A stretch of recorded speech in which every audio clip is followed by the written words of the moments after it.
Welcome, everyone. This is the Do No Evil, Speak No show, where I interview awesome individuals making a positive local impact. I'm your host, Blair Neher, aka the Chief Primate. My guest today is Tom Leahy.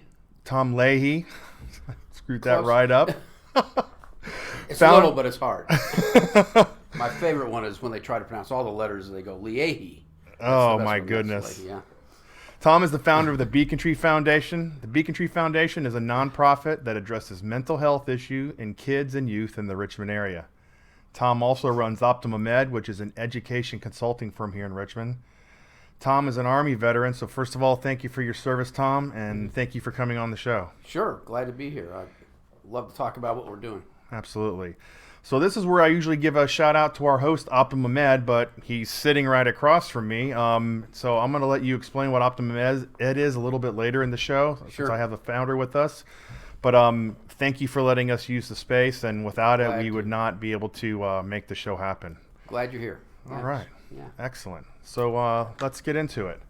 I got some sticky paper. So let's get right into your story, Tom. Both your nonprofit and your business have huge positive impact to the people that they touch. So tell us your story, your passion, and how you got where you are. Well, I guess right on the high level, they're both about kids, obviously, children.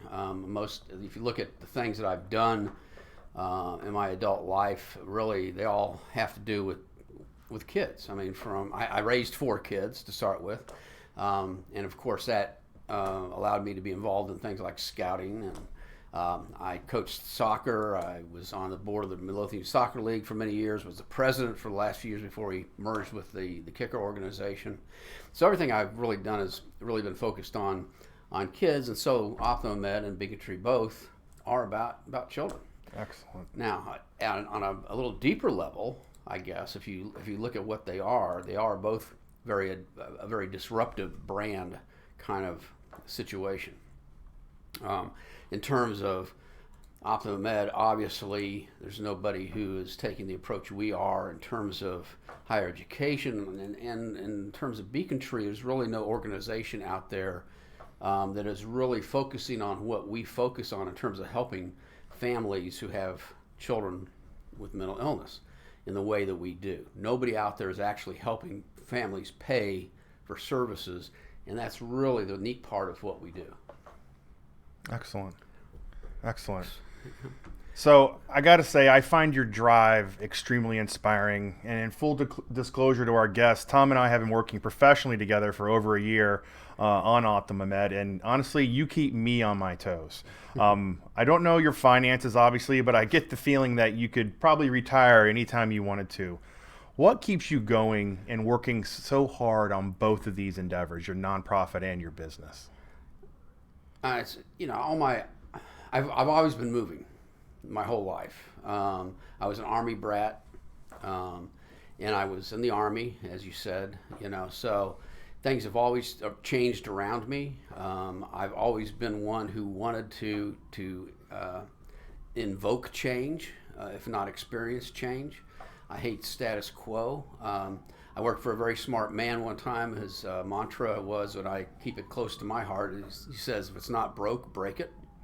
Because that's the opposite of the normal, right? Status quo, breeds stagnation, and that's a kiss of death, right? So we can't move forward if we don't look to change and look for the better mousetrap and that sort of thing. So if it's not broke, break it. The other part of that drive, I think, is just I'm not done.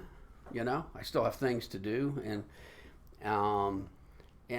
some of it comes, I guess, out of my experience, out of my childhood. Significant kind of experience for me that I didn't realize how important it was until later. When I was growing up, my father, in his spare time, liked to write. He always fancied himself to be a novelist, and his dream was to write the next great American novel. So wherever we lived, there was always a room or whatever. They had a desk and a typewriter, And yes, when I was growing up, there was a Remington Rand. I went to sleep at night and hear the tick, tick, tick, tick, of the keys. But And of course, that technology changed over the years, but he always had this place to write. And wherever it was, on the wall behind the typewriter was this framed quote. And I would go into his office when he wasn't there, and you know, because that was kind of the hollowed ground, you know. But and I would read this quote, and over the years, it became a really kind of part of, you know, my persona, I guess, or how I approach things. And I didn't know where it came from until many years later. But it goes, nothing in this world can take the place of persistence. Talent will not. Nothing is more common than unsuccessful men with talent. Genius will not. Unrewarded genius is almost a proverb. Education will not. The world is full of educated derelicts. Persistence and determination alone are omnipotent. You know whose quote that is? No. Calvin Coolidge. Okay. So almost 100 years ago. The same holds true today, I think, as it did 100 years ago. But the point to the story is, my father published his first book when he was 75. Wow. So, you know, he never sat still either. And so he was, until he took his last breath, he was always, I remember my sister sitting there reading his last novel he was writing to him so he could continue to edit it, you know. So that's just, I guess, part of who I am. And why I continue to do what I do. So I guess I didn't answer your question, but that's... Yeah, you did. Okay. Yeah, I mean, and that's, you see that common theme between people who are successful. It's, you know, Will Smith is, you know, if we get on the treadmill together, I'm going to outrun you. I'm going to keep going. I may not be the fastest. I may not be the quickest, but I'm going to outrun you. Well, you see those kind of things. You know, no matter what your favorite, you know, quote is or whatever, you know, it's not whether you get knocked down, it's whether you get back up. But that thread, I think, is common in a lot of people who just, you know, who want to keep going. And perhaps there's an itch I haven't been able to scratch, you know, who knows. And your original point, I'm not done, is a great answer. Yeah.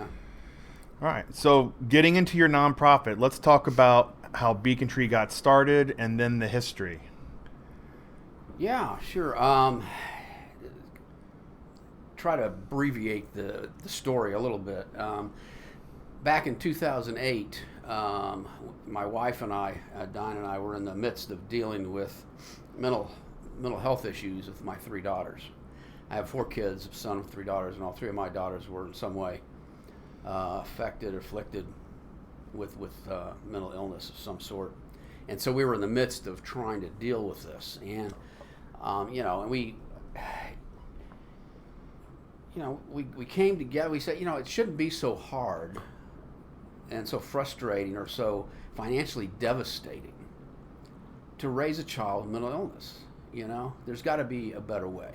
There's got to be a better solution for families to figure out what's going on, to figure out where they can go for help, and to figure out how they can pay for these services, which are extremely expensive in some cases. We figured, you know, we must be being prepared to do something. You know, I mean, how many families do you know where you have 3 children that, you know, all 3 have some sort of issue? So, you know, we said, okay, well, let's do something. We started Beacon Tree, and Beacon Tree because beacon is, you know, the light, the guiding light out of the darkness, and tree represents growth. So it's a guiding light for families to help nurture their child from sapling to mature, you know, adult, that sort of thing. So that's kind of the idea behind the name.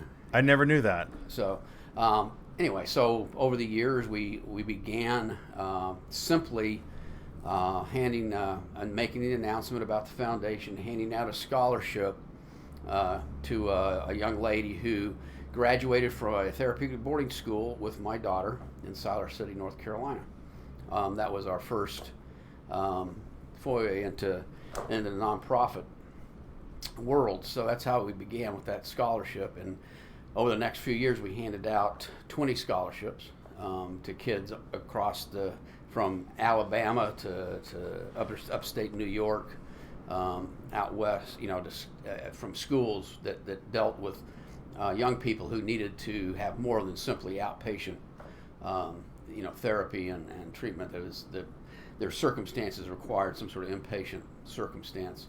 And so they, overcoming their issues and going on to be accepted and attending college. And so the scholarship was a way to award their efforts. But that's what we began, and then it morphed into, other things as we created a board of directors, and we moved forward over the next years. Into the full-fledged monster nonprofit that it is right now. Well, I don't know if it's a monster, but it's Wow. doing well. And we're moving forward, and we have a lot of great plans. So We'll get into it later, but the resource center that you guys created is just amazing. So we'll get into that in a minute. So what's your what's your take on the current state of mental health, especially here in America, in Richmond? And I've heard you speak about mental health issues, and the statistics you bring up they're brutal and kind of staggering. It is. I don't think people really realize the extent to which mental illness affects this country.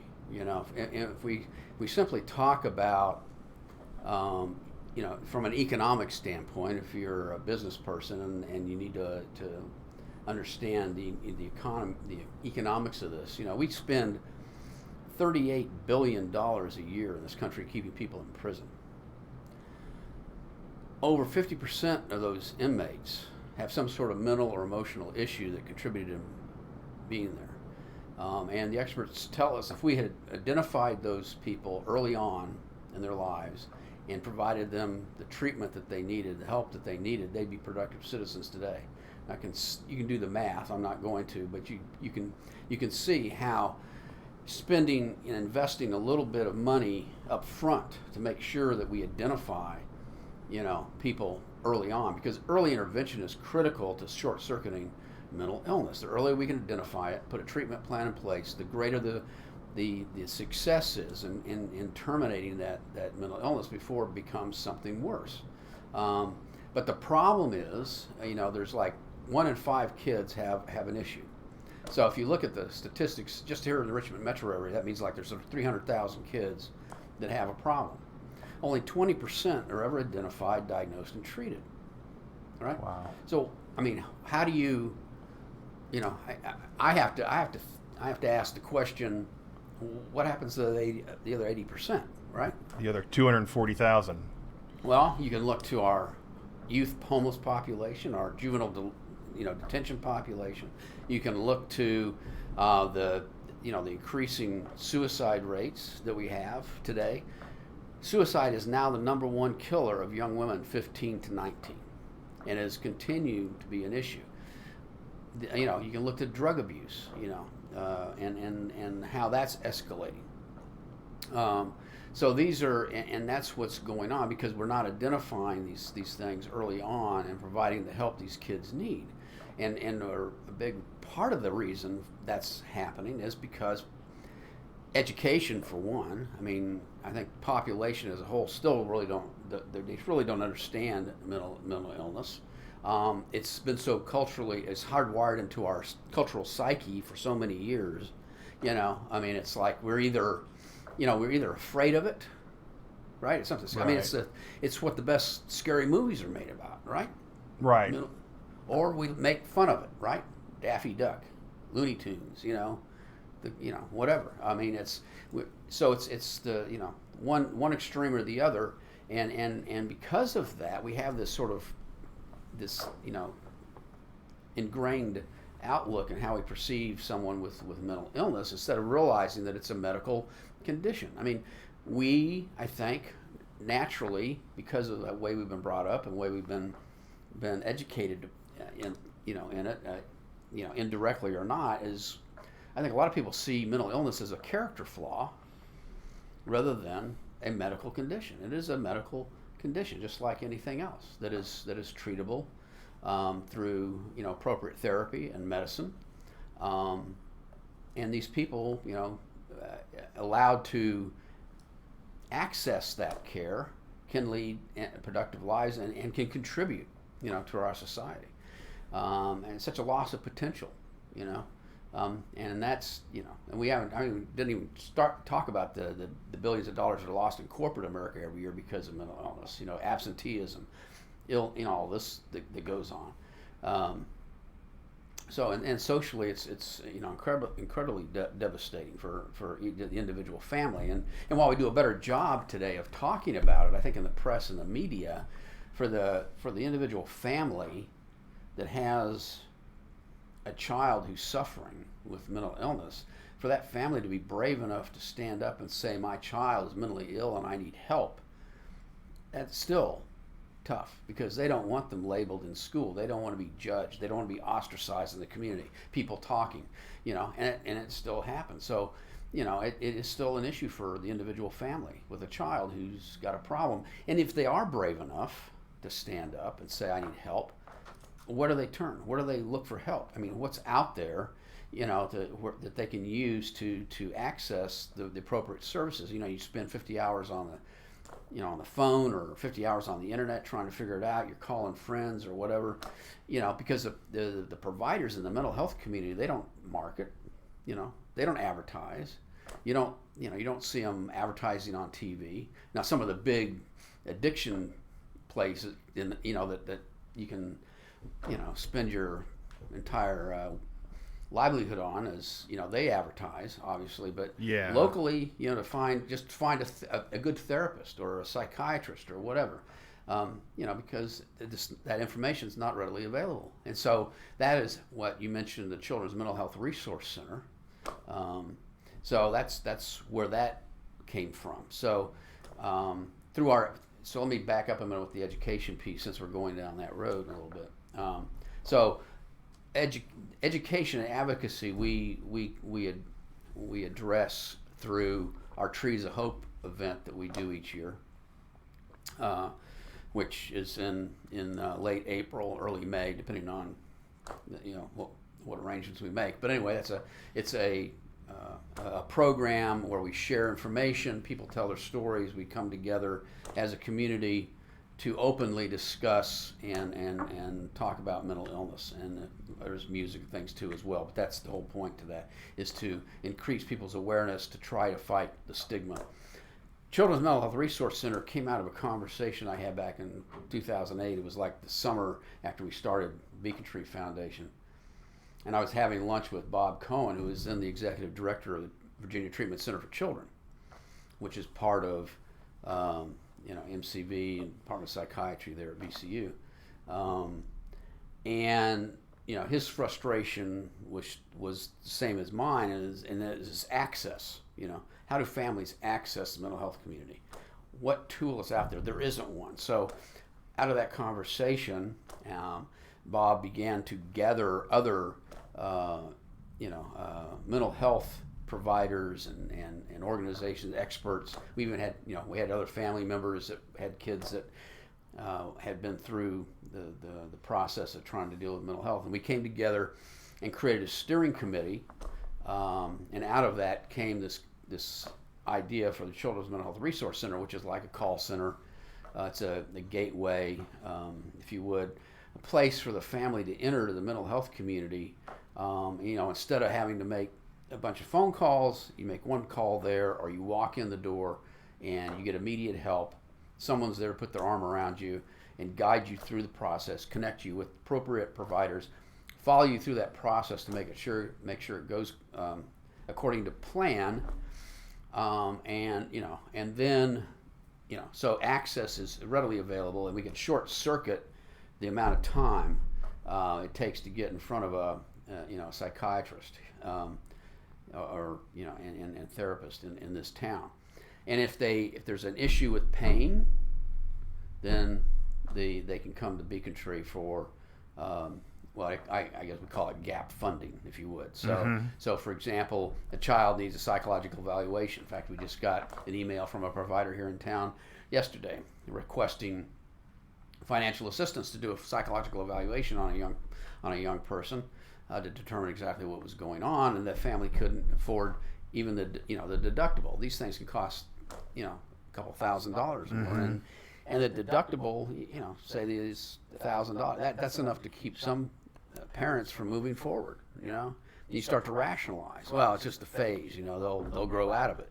That kind of thing. So you don't have to, commit that kind of money to something that you're not even sure of at that point, but something's going on, right? So Beacon Tree will pay to have that done, to make sure that child is evaluated, make sure that it starts the process of putting a therapeutic program in place and medicine in place and all of that, so that we can help, one child, one family at a time, then another and another.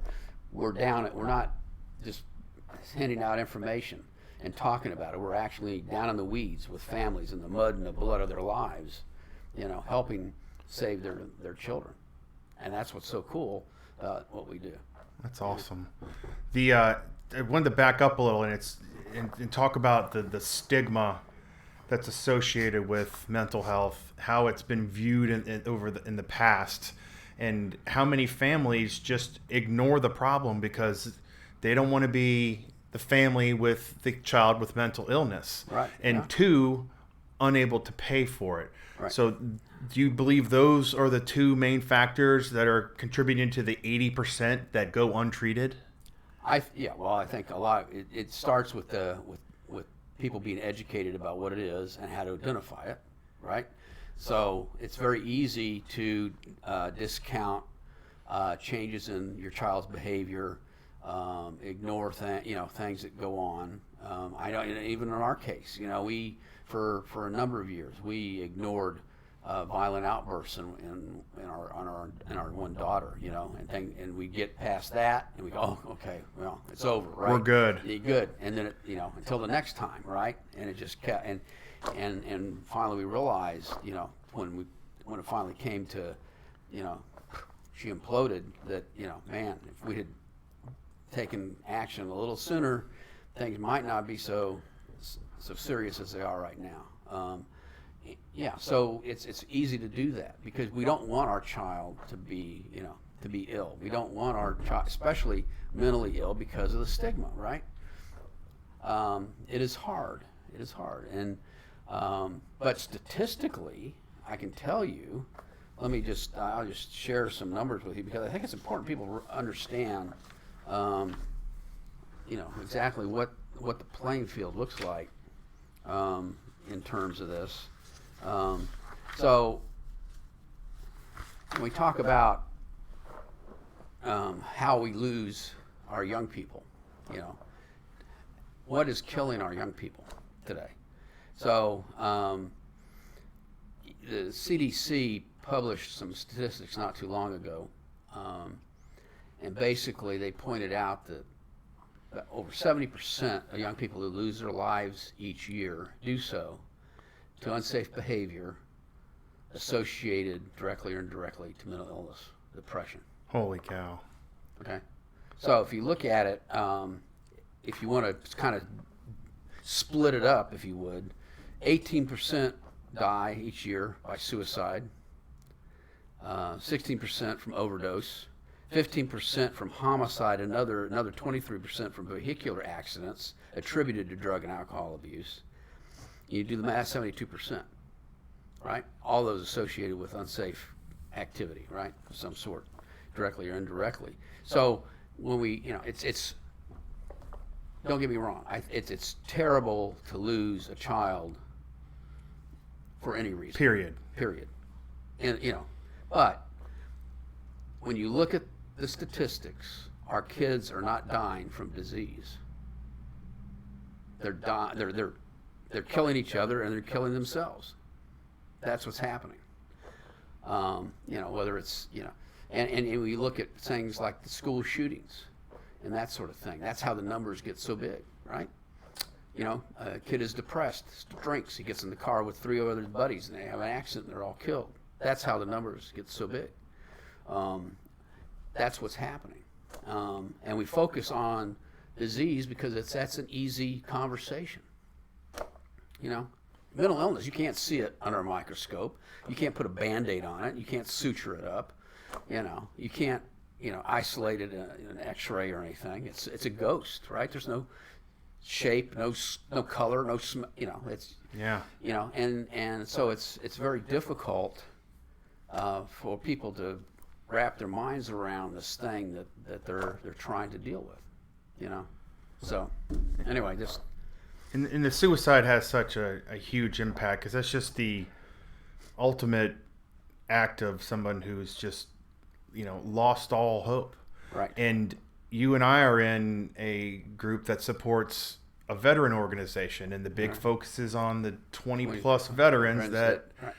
commit suicide each and every day. Yeah. And this is If you don't understand it, if you haven't stared depression, mental illness in the face, if you don't really understand this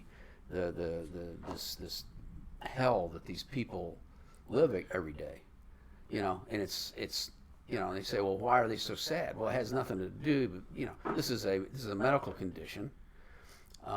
They don't want to be that way. They can't get out of it without help. And they get to a point where there is no hope. The only recourse they see out of this hellish environment that they're in is death. And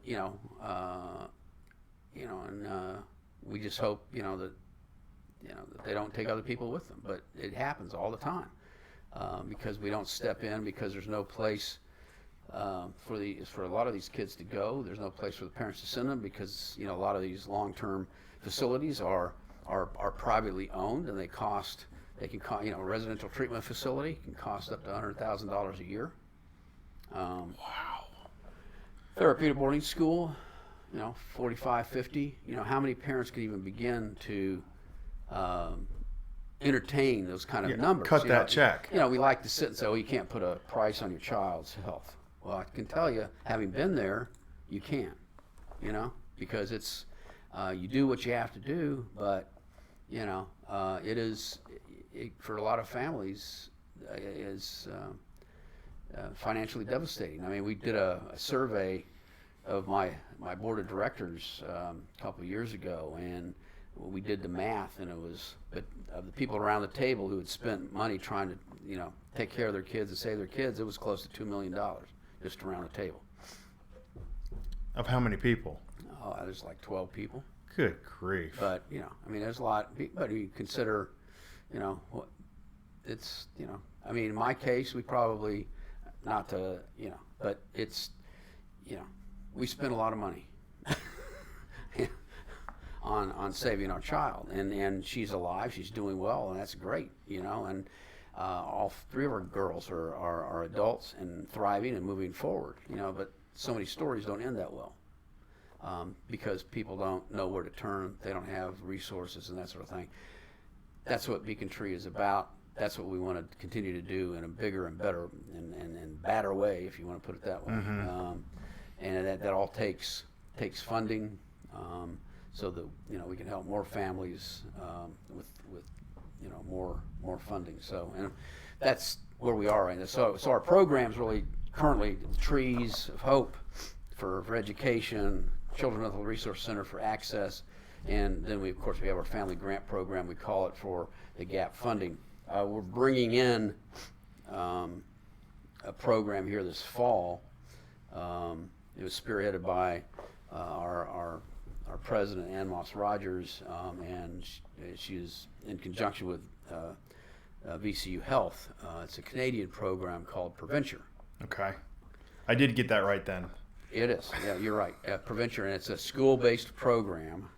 They go into school and they survey the kids. And I don't know all the details, but this gives you an idea. They survey all the kids, and about 45% of the population are identified for the then subsequent workshops that they attend to talk about drug abuse and how to deal with it and all that thing. It's been proved to be almost 80% effective in keeping kids off of drugs. And so we are very proud to be involved in bringing this program to Richmond. It'll be in the first 2 schools this fall here. It'll be in the first 2 schools actually nationally. Wow. So in the whole country, Right. obviously. Yeah. That's amazing. So let's back up just a little bit. So Sure. what are the biggest misconceptions when it comes to mental health issues? And I'll give you what I think is probably one is when talking to people that are depressed, it's, just go out and do something and be happy. Just Right. stop being depressed and go be happy. Yeah, I mean, I think we kind of touched on these things. It's people don't understand that it's a medical condition. And so, for example, depression is genetically passed on, right? The propensity to be depressed, and I'm talking about clinical depression. And when we talk semantics, I mean, when you say I'm depressed about something, you're not really depressed. What you are is sad, right? When you say I'm depressed, that's a medical term. Okay, and when you're depressed, your brain isn't functioning in the right way. It's not squirting the right juices or whatever. Okay, True chemical right deficiencies. Yeah, and something environmental triggered that. Okay, so you have the propensity, and then it's triggered by something. So you could go your whole life and have a propensity to be depressed and never get depressed because the right button wasn't pushed. Okay. Without the trigger. So, but it could be something as simple as a young girl's not asked to the prom by the boy she wanted to be asked. And so because she has self-esteem issues, that's all it took. To start the spiral. Oh, wow. I mean, we're convinced that, and my one daughter, when we made the mistake of letting her come to the vet when we had to put one of our dogs down, and we should not probably have done that. At least it's the only thing we can point to as being a trigger. That did it. Because after that, things got real bad. Wow. But you don't think about the consequence. When you're as a parent, you're dealing with 20 things during the day and all this, and the dog has got to, and she's wanting to go with you to, you don't. But anyway, so that again, we talked about people think it's a character flaw. We mentioned that before, and it's not. And I think it's just because of our the way we have been taught to look at it in this country or in the world, actually, through the media, through movies, through whatever it might be, that we don't understand it. We run from it, or we laugh at it, whatever. And I think that's the big issue. So you touched a little bit. I'm jumping around here, so I apologize. Okay. No So you touched on the Children's Mental Health Resource Center. You said people could walk in or call. So where can they go walk in, and what's the phone number that they can call? And I'll put this in the notes of the video too. I don't have the number memorized. That's fine. I'll put it in the notes. You can Google Children's Mental Health Resource Center, and or they're down on Brook Road with the Children's Hospital. They're co-located with the Children's Hospital. You can walk in down there. So, but you can call as well. Probably be the easiest thing to do. Sorry, I was not prepared with the number. But you can go to our website, though, however, beacontree.org, and the number is on our website. Excellent. And I'll put all that information in the notes of the video. What other programs and services should we mention for Beacon Tree? Well, I mean, we have some, longer term plans that we're looking at. I can talk to one of the things from a money standpoint. We are wanting to create, and we're in the planning phases of trying to figure out how best to do this, but we want to be able to create a sort of a borrowing circumstance or a loan program for families, low interest loan program that families can use to finance some of these more expensive programs like residential treatment, or therapy or boarding school, even wilderness programs or that sort of thing. Okay.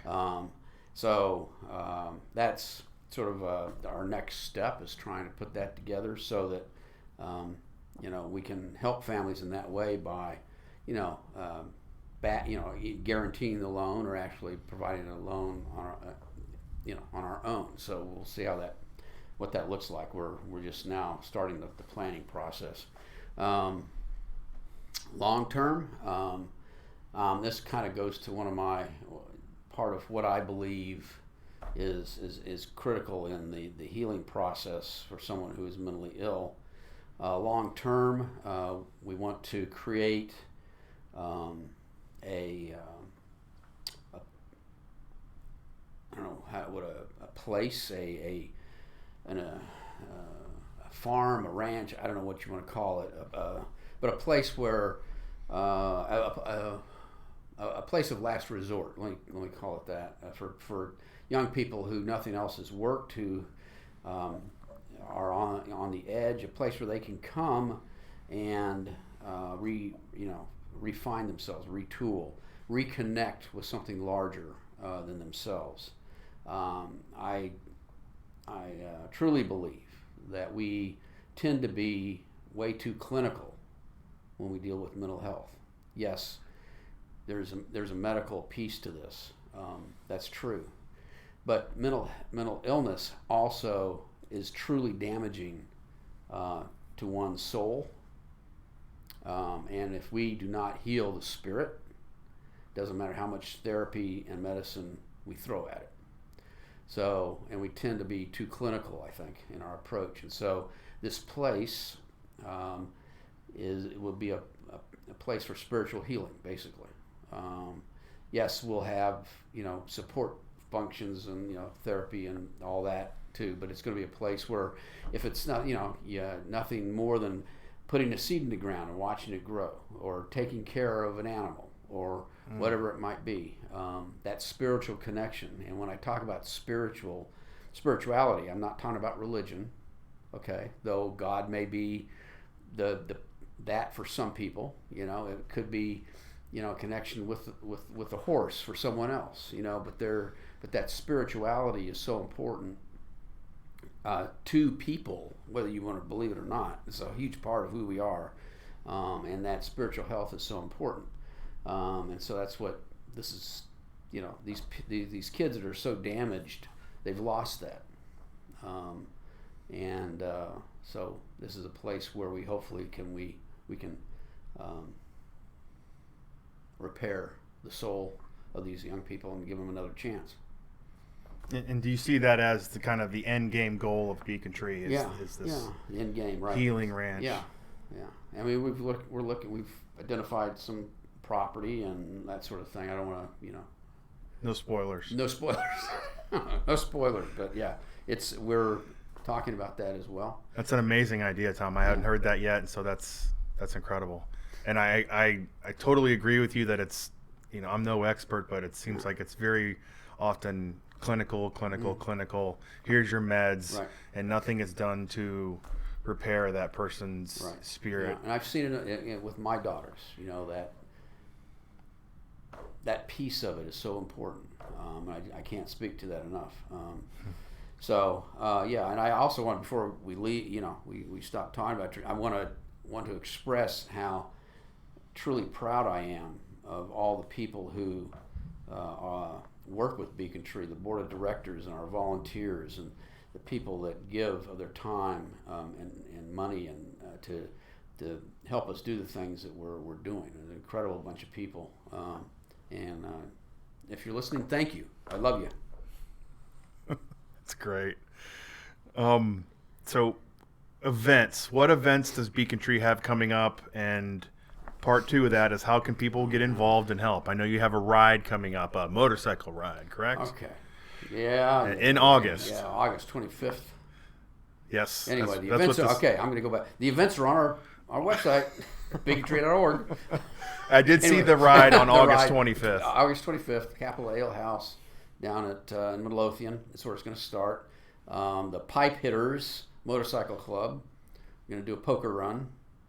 And if you don't know what a poker run is, don't ask me, because I think I know, but I don't want to mess it up. So I'm not going to. But it has something to do with making stops at different places and getting a card. I think when you get back, whoever's got the best hand after the ride That's I'm how surprised. that's how I at least understand I it as think well. what the concept is. So anyway, that's on.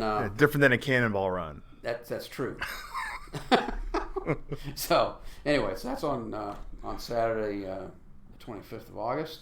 On August the 29th at Innsbruck, after hours, we've been picked up to be a benefactor of that concert that night. So we are. It's on our website as well. I sent out a mass email to all my friends and colleagues asking for volunteers. We do need 20 volunteers. To that evening, 4:30 to 9 basically is the commitment. It's going to be, serving beer, putting on wristbands, all those kind of things associated with a concert, helping parking, that sort of thing. You get in free. You get free dinner. You get a couple of free drinks, water, all that kind of stuff. Plus, you get to feel good about helping, a nonprofit organization. So, again, you can connect to the volunteer link up for Innsbruck through our website in that event. Absolutely. Do you know who the artist is? Well, it's somebody I don't recognize, but I'm not surprised because I don't recognize many musicians anymore. So. Oh my goodness. But, all right. Yeah. Yeah, you see it? No, I couldn't pull it up quick enough for the live show. Okay, so that's all right. Anyway, but it should be good. So I appreciate any support that folks can give us. So you need volunteers. We need volunteers. All right. So that evening, yes. Excellent. Anybody in town that can help out, beacontree.org. Right. And then we've got we're going to be the benefactor of a couple of golf tournaments in September. Synapse golf tournament, whatever that is. September 17th? Something like that. And then Wham is also having a golf tournament that we will be benefactors of. I should know the I should know the Synapse one. I am on the board of that. Yeah. September 13th at Lake Chesden Golf Club. Right. Sign up for that. It's an awesome golf tournament. It's a lot of fun too, and it's benefiting 3 nonprofits: Operation Enduring Warrior, Sophie House, and then Beacon Tree. Right. All right. So, anything else on Beacon Tree that you'd like to mention or bring up right now? I think we nailed it. Huh? Yeah, we covered it pretty much from front to end. But I just say, if anybody wants to, give me a call, if you want to talk, if you're having issues and you want to talk to somebody who's been through it, I'd be happy to spend time with you. My cell is 804-937-2288. Don't hesitate to call. Be happy to chat and see what I can do to help. Well, that's pretty impressive, putting your personal information out there like that. You are definitely committed to this, Tom. That's impressive. All right, so we're going to switch gears just a little bit and talk about your company. So Optimum Ed. So while Optimum Ed is your business, the impacts and results of the programs from Optimum Ed have a very positive result on a student's college experience and their end resulting career. So in a nutshell, which is going to be more than a nutshell, what does Optimum Ed do for students and parents of those students? Well, to answer that, we have to start at the beginning. No. So we have to talk about what we're dealing with today in terms of a job landscape, in terms of a higher education landscape. There's been a paradigm shift that parents have to realize and embrace, and I think that's what I think is critical. And that shift is that we have to understand that the end game today is not the degree, the college degree. It's the job and career that degree delivers. That's the end game. And there's so much expense involved in higher education today that we want to make sure that we truly increase the chances that the money parents spend, that the time and energy that students spend in that endeavor is going to provide a return on that investment. And that's a sustainable career. not that piece of paper, because, we all have, it's not the ticket to success that it used to be. And so we just have to understand that. And so basically, Optimum Ed is about helping the student figure out what they should be when they grow up, not necessarily what they want to be. And there's a difference economically, not otherwise, right? So, just because you're passionate about something, following your passion may be the worst advice you can give a young person today, right? I mean, you hear it all the time. Follow your passion, bring your passion with you, but we need to pay the bills, right? So we take a very practical approach to this whole higher education thing. And so we create, we spend a lot of time trying to help the student determine what direction to go. Sometimes we are not successful in doing that. Still don't know 2 or 3 different options by the time we get to application time. That's okay. But working the process, asking the questions, getting the answers, doing the research, that's what greatly increases the chances this whole thing's going to be a success. We spend a lot of time there because if we do a good job there, everything else is basically planning backwards, right? You say, okay, this is what you're going to be, or what we want to attain in terms of a job and career. What education and training do you need to secure to do that? What schools offer that?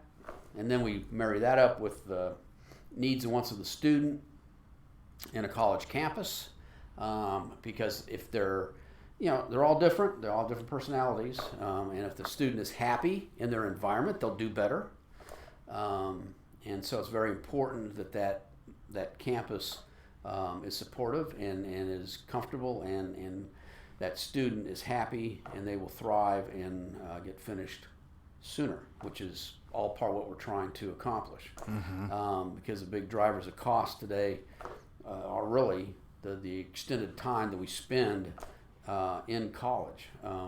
So that, and it's not just, urban, suburban, large, small, that kind of thing. It can be very specific in terms of what the student needs. I mean, the example. As far as the college. As far as the college campus, yeah. So one of the examples I like to use, a couple of years ago, I had a young lady that had to take her dog to school. That was a deal breaker. She had to have her dog with her to be happy. She wasn't ill. This was not a service dog. This was Fluffy. Just a companion. But she had to have Fluffy with her to be. So we had to find a pet-friendly dorm circumstance. So it can be something very specific. But we go through that process. We try to find the best fit school. So shopping, I don't know another way to put it. Shopping is a big part of what we do. Right. If you're not willing to shop for the right school, then you probably need to go down the street, because that's a big part of what we do. We start with a blank canvas, right? And we paint the picture. So that, and then the financial wherewithal of the family, those 3 things, academics, campus, money, those come together to help us decide, filter, and figure out what schools we're going to apply to. There's a marketing process involved in helping market the kids to the schools that they're interested in. We look at the financial aid picture. We help with all of that, project manage the whole process, essays. It's really soup to nuts, in terms of helping the family student through that process, doing the right things at the right time in the right way, to greatly increase the chances for a successful higher education experience. Yeah. And I went to school without a plan, and I was in college long enough to be a doctor, but I'm not a doctor, obviously. I took care of that the first semester of college. So you touched on this, and there's a difference between what a student wants to do when they grow up and what they should do when they grow up. Right. So talk a little bit about the assessment, and then part 2, give me an example where a student said, I want to be this when I grow up, and you showed them that there's no career at the end of that, and that you're better suited to be slightly different, maybe in the same field, a slightly different career, and here's the successful jobs that come Right. along with that. Yeah. Well, and yeah. So there are some situations where we have dramatic results like that. There's other situations where there's tweaks that are made that just make it more right in terms of what we're doing. So the assessment looks at, and this is not something you can get online. It's your proprietary assessment. Well, we contract with a very large company that provides this pathway product that we use. But it looks at thinking style.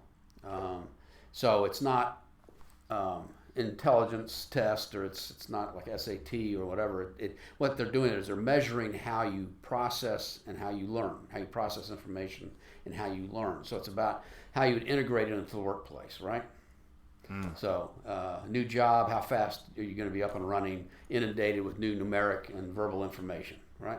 Okay. Thinking style. And then we look at your personality. 9 behavioral traits are measured. And so we look at that.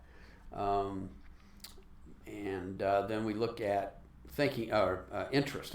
Interest is the third area, which we list your top 3 interests out of 6 interest categories in the order of priority. So those 3 things, thinking style, personality, and interest, come together to create a profile. And the assessment then provides a list of jobs that are appropriate for that profile based upon what people with similar profiles are actually doing. Okay. So it's a very practical approach, because millions of people have gone through this process, been tracked, and so you're not just being given a set of numbers or letters or whatever. It's actually saying you should be an engineer because engineers have your profile, that kind of thing.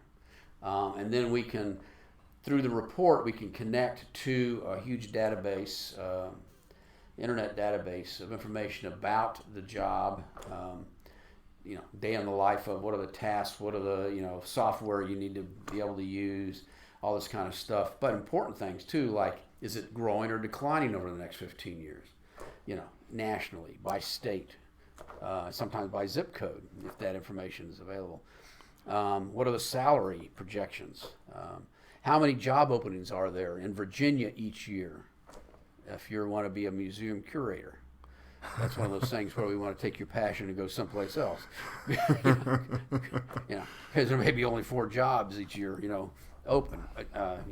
So, but it's about having as much information available so we can make better decisions, right? And so we talk about an example. All right, so one story, I had a young man come in, and he was convinced he was going to go into business administration because that just seemed to be what he was focused on. It seemed right, whatever. Took the assessment, and through that, in a conversation that ensued, because a huge part of the value of the assessment process here is not the report, right? It's the engagement that we have with the student, using the report as a foundation for that conversation. Okay. Right? And I want to make that clear. The report is just that. It's the interpretation, it's the analysis, the engagement that we have with the student that really provides the value. Mm-hmm. Makes sense. So, but anyway, and we discovered that his favorite TV show was Mad Men. So through that process, he is now at Syracuse University studying advertising. He just secured he's going to be a senior next year, secured a internship with Stacci. Am I saying that right? I believe so. That's a big one. Yeah. Big firm. He's kind of set, I think.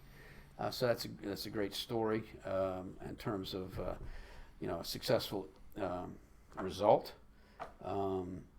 We had another young lady come in. She was convinced she was going to be a pharmacist. I'm very upset because pharmacists didn't show up on the list, right? So we can take and get a report and put the student's profile on top of the job coding, right? to see where the outliers are, why pharmacists didn't show up, right? And so, for example, we say, your top interest is creative. What does a pharmacist do all day? They count pills. I give you about 3 days, and you'd be climbing the walls, right? That kind of thing. But that's the process. That's the example. I think that was the example I was thinking of. Was somebody wanted to be something, and it was dramatically different than what they tested for or right. Yeah. reported on. But again, I go back. It's there's no magic pill, all right. It's working the process. That's what creates the success. It's working the process, and I can't stress that enough. Whether it's the assessment or anything else that we do, we do it for a reason. We touch things for a reason, because through that process, the results are much more positive. Gotcha. So what are some of the rough statistics I've heard you talk about students that don't have a plan, switch majors, take a bunch of courses they don't need, and ultimately stay in school longer than they should? And they're probably all financial. I know for me, it was a pile of student debt. Right. After, I switched from IT to engineering, and then, oh no, I'm terrible biology and chemistry, back into IT, right where I belonged, and that's where my career went. Yeah. Well, for you it was a pile, now it's a mountain of debt that a lot of kids walk away with. So it's like $40,000 on average now, student debt. But more significant, I think, is the fact that 30% of college students drop out in the first year. Oof. Something like 50% never finish, right? And majority of those walk away with some sort of student debt, and without the degree. Without the degree, but debt nonetheless, so we're pushing. I think we probably exceeded $1.5 trillion in student debt now in this country. As taxpayers, and yes, we're the ones loaning the money. We're the taxpayer. Where our tax money is being given to these kids to go off to school to get a degree in whatever it is, zombie studies or whatever craziness is going on. Sally and Freddie. So it's just it's amazing to me. Most families can't afford to send their child off to college to find themselves.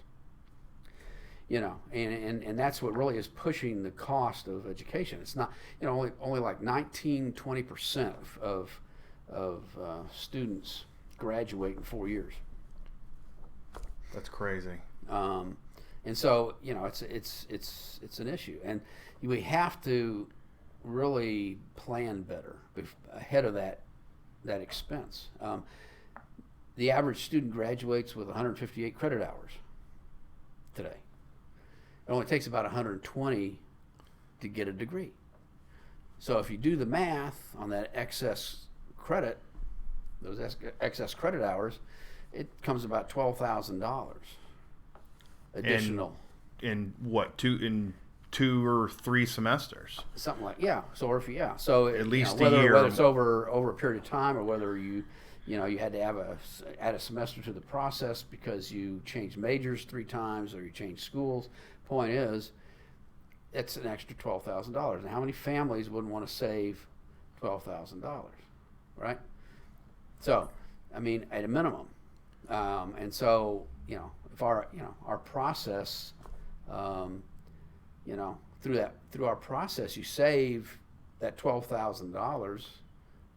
It's like a 300% rate of return on our fees. Now, I'm a recovering financial advisor, so I can tell you aren't going to get that kind of return anywhere in the stock market. If it is, they're lying to you. Yeah. All right, so let's talk about getting into the right college for that student. The student has taken the assessment, figured out which fantastic career path with a good paying job that's satisfactory at the end. Take us through figuring out which colleges are right for that student and how Optimum Ed helps with the admission process, because you guys do all of this. Right.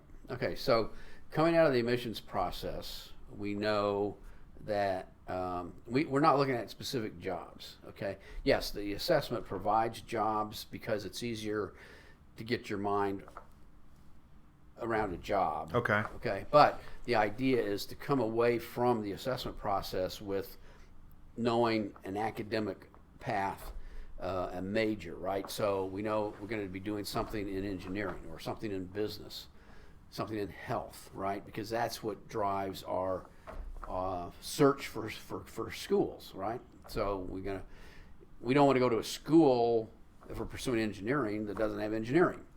Does that make sense? Yeah. So, and back to my comment about some kids can't decide.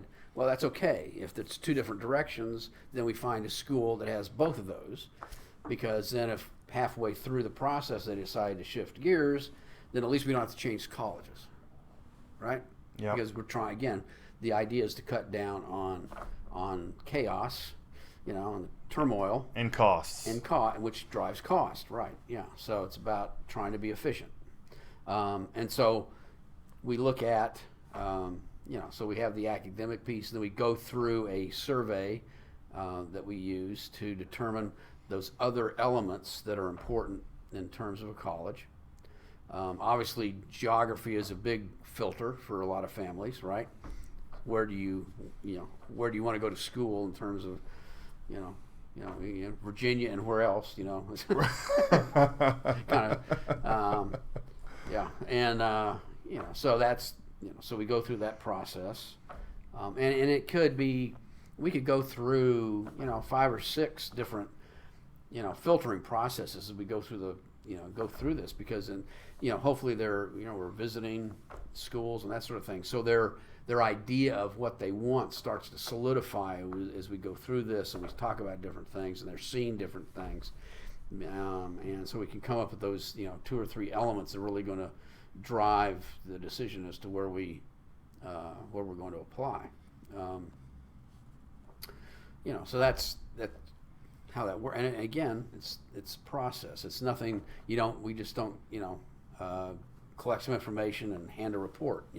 It's the coaching. It's the interaction through this process that really creates the value and increases the success of what's happening here.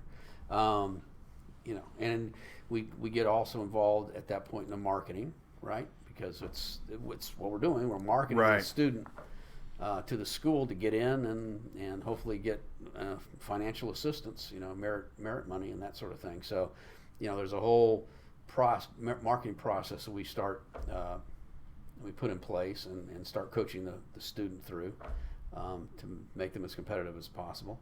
And we look at that, and then obviously the family's financial circumstance. So we do an estimated calculation of the expected family contribution, EFC, and that's the magic number that drives need-based assistance. Okay, so Okay. basically what happens is when you file for financial aid, income and assets of the parents and the student are shoved through a formula, and out the back end comes the EFC, and that's your fair share, family's fair share of 1 year's cost of education for that student. And so that number is compared to the cost of the school. So, example, the formula says, okay, the Joneses, you can afford $10,000 a year to send Johnny to school. The school costs $20,000, so you've established $10,000 in need-based eligibility, right? If the formula says you can afford $20,000 and it costs $20,000, there ain't no need, right? So you don't get any need-based assistance, or higher. But anyway, that's at a high level. That's how it works. So we want to know what that number is, so we can, when we're looking at schools, we can see whether there's going to be need established or not. Because what changes is the amount of need, not what you pay as a family, but the need established, because some schools cost more than others, right? So at school A, it could be $5,000. At school B, it could be $15,000. Depending. So it's good to know that. Now that's, you know, that's at a high level. It's not that quite that simple, because just because you qualify for that money doesn't mean you're going to get it, because every school has different resources, and so we need to be able to look at, and we part of what we deliver to the family is how those schools have delivered aid historically. So just because you qualify for $10,000 in financial aid doesn't mean you can get it, because the school has historically covered 60%, for example. So not only are you going to pay the EFC amount, you're going to pay that other 40%. Oh, wow. Right? So you need to know, so we can frame all that for you, and so you can see from a planning purposes where, each school is going to cost you and what the spread looks like. So, interesting stuff. So, because what the family can afford doesn't change, just the amount of tuition and all the other factors. What the family, that EFC number doesn't. Now, again, there's two different methods of calculating that too. So there's the federal formula, which is through the free application for federal student aid. That's used to distribute federal money, state money. Colleges use it. A lot of private, public schools. Every school uses it for that purpose. And then there's a lot of private schools, and some of our Ivy League public schools like UVA and William and Mary have picked up using the CSS profile, which is administered through the college board, which is much more financially invasive, and schools use it to distribute collegiate money. Athletics. Yes, yeah. So it is, so depending on the school you're applying to, you may have to do both. Okay. Or the school may have its own process. It just depends. You have to. So from a project management standpoint, when we know what schools we're applying to, we will do a spreadsheet, knowing what the deadlines are, what they're wanting, when how they're wanting it, how many letters of recommendation, SAT score, and all that. So we can keep track of everything and make sure we're not missing deadlines, and we're meeting all the requirements and all of that. So we can project manage that whole thing as we move forward. So and it starts quick, because early decision, early action dates now in October, November, the senior year of high school. So we need to start this process early on, because we're looking at starting the essay writing stuff, which is critical, starting that process now for seniors. Okay. Because we need time to make sure that we've done the very best we can on those essays, because it's a critical part of the admissions piece. An average application can be bolstered with a good essay. So it's all, it all comes together. But we have to have time to do that. We just don't wait till the day before the application's due to put words on paper. So almost the entire school year.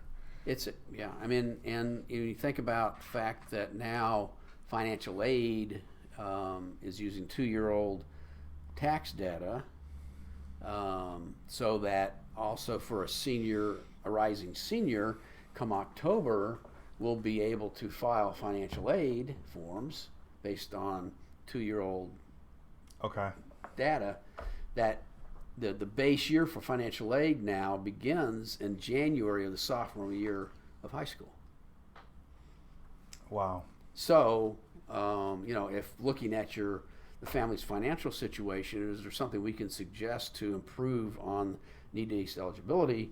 It is probably advised that we do that before the base year. Wow. So you really got to get ahead of it these days. I really would like to see, at latest, see kids fall of the sophomore year of high school.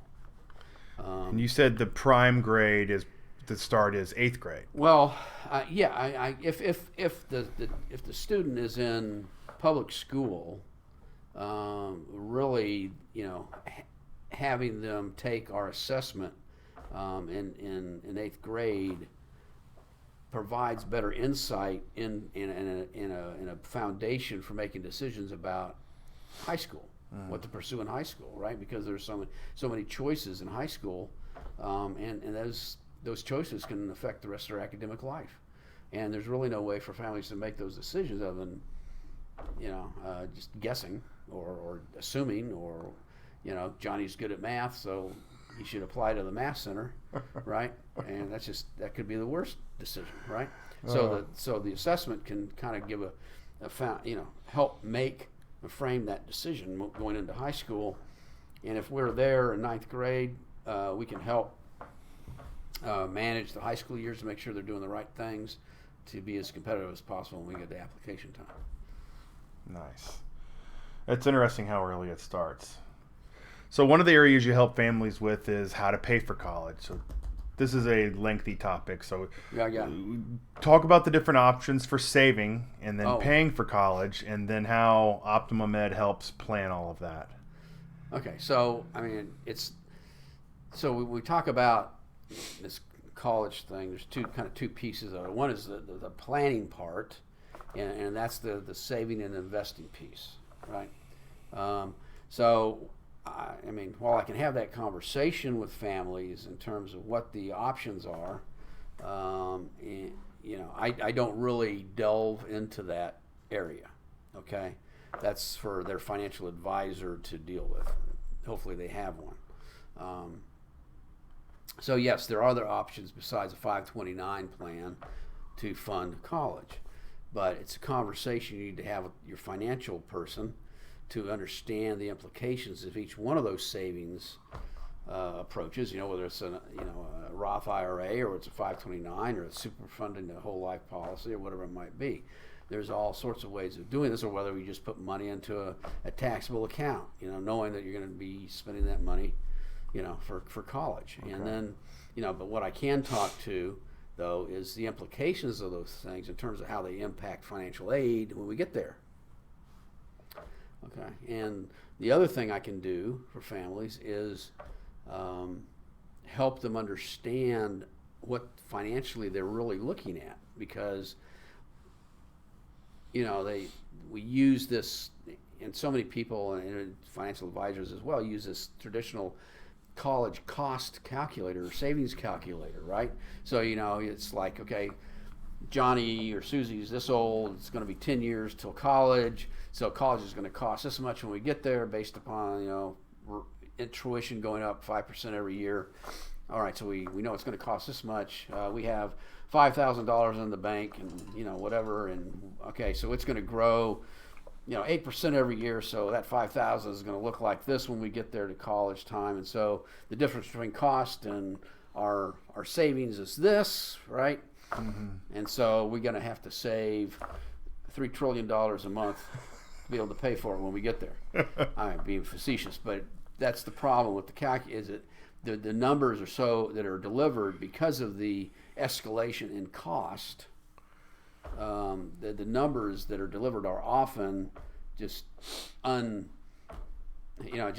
families just can't get their, It's higher than the interest that they're making. There's no way that a lot of families can even begin to entertain saving that kind of money. And so what I can do is, based on current financial aid rules, I can project the financial aid piece. Right? So, we know what it's going to cost for college. We know what the family's financial circumstances is going to look like, because we've already projected assets, right? Mm-hmm. So we just put a cost of living increase on the current income of the family, whatever. So we got that information, so we can do a real quick, kind of EFC thing, calculation, and say, okay, you're going to qualify for this much need-based assistance, and we can take that money off the table. Mm-hmm. And then do the math, right? And so that $3,000 a month may quickly become $300 or $500, something that a family may be able to entertain doing. Something right? more realistic. Yeah. So, but that aside, you need to do something, right? So we want to invest in our child both financially, right? But we do not want to sacrifice our retirement, okay? Because there's ways to accomplish higher education, you not as parents, you cannot sacrifice your future and your retirement. And so you have to invest something. It's about having options when you get there. So do something financially, no matter how small. Just start doing something, and then you need to invest in your child, right? In terms of their development, right? Because so much of what drives success is not the education, or the prestige of the college that the student has got on their sheepskin. It's their character and their attributes. Okay, it's been shown. You need to invest time in your child to help them, yes, be the best student as possible, but be the best person as possible, the best worker as possible, the best steward of their community, their world as possible. These things, and help them create that work ethic and those things that employers find lacking in college graduates today. Yes. You have a great humorous tagline, and what is it? Yeah, we provide child relocation services.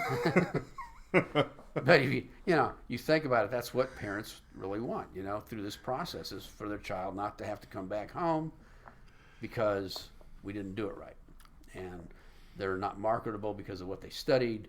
They have too much debt to be able to service it and live on their own and that sort of thing. So we try to help keep all that from happening. Excellent. So any other stuff you want to mention about Optimum Ed? Any speaking engagements, books, events? Well, I'm always looking for speaking opportunities. If you're a parent and you want to gather some of your friends together, I'd be happy to come and spend an hour with you folks, talking about what we're talking here, answering your questions. I might even be persuaded to bring some wine and cheese or whatever. So look for those kind of opportunities, or any other speaking engagements, like PTAs, Rotary clubs, church groups, anything like that. I think it's hugely important that parents understand what they're facing, and how to better plan for that eventuality. And shortly, I should be having my fourth edition of my book published. It's going to be, the title is Plan for College, but Prepare for Life. No Nonsense Guide to Higher Education. So it should be coming out shortly. We'll have to get you back on once that's out and get into the book more. All right. All right. Sounds great. Any last things you want to mention, Tom, before we wrap up? I can't think of anything. It's been fun. Thank you very much, Blair, for having me on, and thanks everybody for listening. Absolutely. So that's it, folks. Thanks for watching and listening, and thanks for coming on the show, Tom. I certainly appreciate it, and again, appreciate you letting us use this space. So sure. Everybody have a positive and productive day. Bye. Bye-bye.